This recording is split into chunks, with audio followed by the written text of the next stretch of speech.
Hello, grammar detectives, and welcome back to the agency. Today, we're tackling a case that looks into the future. That's right, we're investigating the different ways we talk about what's to come. Our mission, should you choose to accept it, is to master the grammar of the future. So grab your magnifying glass and let's get started. Our first suspect is the simple future using will. Will is our go-to for predictions, spontaneous decisions, and promises. Imagine you're at a crime scene. You look at the cloudy sky and say, "I think it will rain soon." That's a prediction. Your partner asks who will interview the next witness. You raise your hand and say, "I'll do it." That's a spontaneous decision. You assure a worried client, "Don't worry, we will find the culprit." That's a promise. Will is direct, simple, and versatile. It's the trusty sidekick you can always count on for a quick response to what the future holds. Next up in our lineup is be going to. This structure is all about plans and intentions. It's for things we've already decided to do. Think of it as the detailed plan you've written in your detective's notebook. For example, I am going to question the neighbors this afternoon. This isn't a sudden decision. It's part of my investigative strategy. We also use be going to for predictions based on present evidence. You see a suspect sweating and looking nervous. You might whisper to your partner, "He's going to confess." You have clear, visible evidence right now that points to a future event. So, will is for a spur-of-the-moment choice, while be going to is for a premeditated action. Now let's bring in the present continuous tense. You might be thinking, "Wait, isn't that for what's happening now?" You're right, but it's also a master of disguise, moonlighting to talk about the future. We use the present continuous for fixed arrangements, especially social ones with a specific time or place. For example, I'm meeting with the informant at 8 p.m. tonight. See? It's a solid plan, a confirmed appointment in your calendar. It's different from I'm going to meet the informant, which focuses more on my intention. I'm meeting implies the arrangement is already made. It's like the difference between deciding to go to a party and having the invitation in your hand. Our investigation continues with the simple present. Yes, another present tense pulling double duty.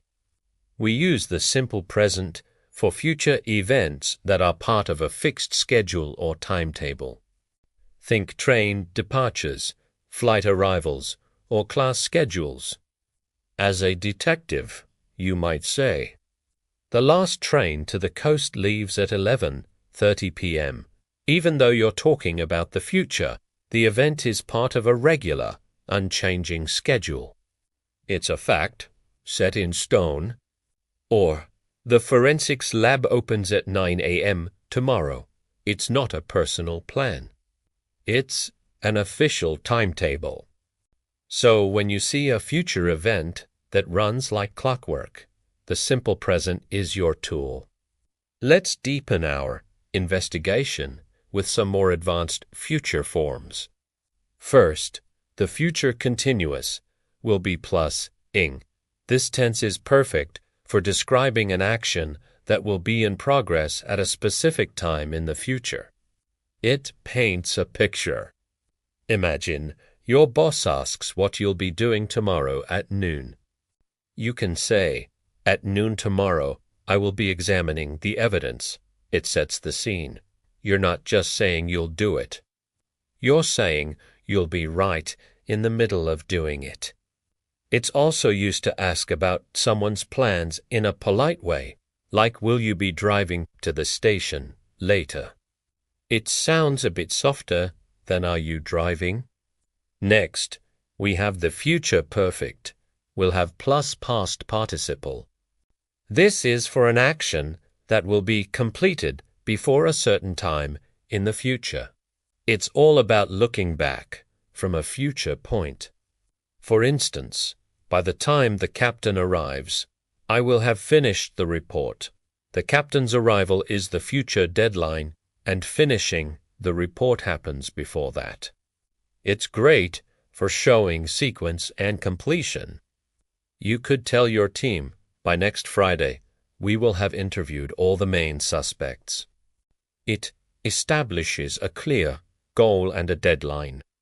And for the grand finale of our future forms, let's look at the future perfect continuous. Will have been plus ing. This one is a bit of a specialist, but incredibly useful. It emphasizes the duration of an action up to a certain point in the future. Think of it as measuring a future time span. For example, by midnight, the stackout will have been going on for 10 hours. It highlights the long duration of the stackout. Or, next month, I will have been working as a detective for 20 years. It connects the past, present, and future, focusing on the continuous journey leading up to that future moment. So, let's review our case file. We have will for predictions and spontaneous decisions. Be going to for intentions and evidence-based predictions. Present continuous for fixed arrangements. Simple present for timetables. Future continuous for actions in progress at a future time. Future perfect for actions completed before a future time. And future perfect continuous for the duration of an action up to a future point.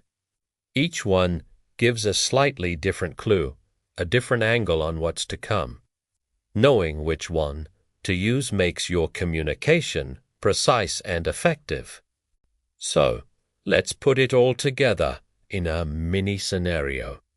Imagine you're planning a raid. You might say, "Okay, team, here's the plan. The operation begins at dawn." That's a schedule, so simple present. I am going to brief the tactical unit in an hour. That's my intention. We are meeting at the rendezvous point at 4:00. That's a fixed arrangement. I expect it will be a challenging mission. That's my prediction. By 4:30, we will have surrounded the building. And by midday tomorrow, we will have been questioning the suspect for several hours.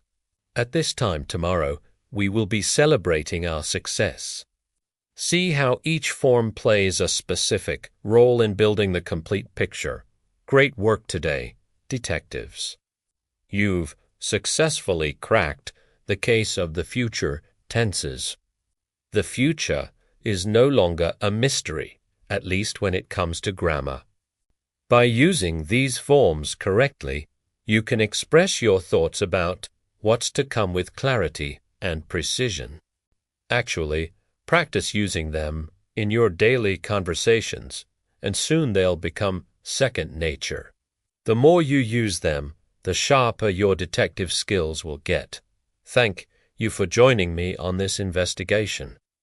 If you found these clues helpful, don't forget to like, subscribe, and hit that notification bell so you don't miss our next case. So, keep your eyes open, keep learning, and I'll see you in the future.